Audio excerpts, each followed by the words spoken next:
सदर भारत राष्ट्र समिति और चीफ मिनिस्टर के चंद्रशेखर राव ने जुमे को पार्टी के कौमी दफ्तर का दौरा किया, जिसका 2 दिन कबल ही नई दिल्ली में वाक़ एसपी मार्ग पर इफ्तिताह अमल में लाया गया था। चीफ मिनिस्टर तकरीबन 1:38 पर ऑफिस पहुंचे और अपने चेंबर में बैठते हुए अरकान पार्लियामेंट, मुख्तलिफ रियासतों की किसान एसोसिएशनों के कायरीन के साथ कुछ देर तक बातचीत भी की। बाद BRS सरबराह ने कॉन्फ्रेंस हॉल का मायना किया। दूसरे कायदीन को इस दफ्तर में अलाउट करदा चेंबर्स का भी चीफ मिनिस्टर ने मायना किया और मुख्तलिफ तजावीज़ भी दी।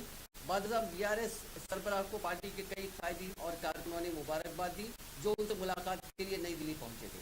दफ्तर का पूरा अहाता जय भारत, जय KCR और जय BRS के नारों से गूंज रहा था। कायद पार्लिमानी पार्टी के केशव राव, N नागेश्वर राव और दूसरे कई अरकान पार्लियामेंट और पार्टी कायदीन इस मौके पर मौजूद थे।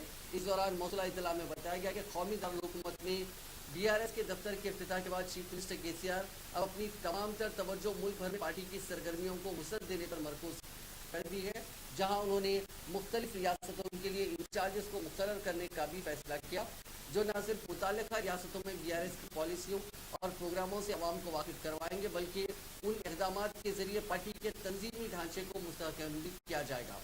ज़राए ने बताया कि उन रियासतों में ऐसे कायदीन इंचार्जेस के तौर पर मुकर्रर किए जाएंगे जो अवाम के दरमियान शोहरत रखते हों, बिलखुसूस हिंदी बोलने वाले कायदीन को तरजीह दी जाएगी।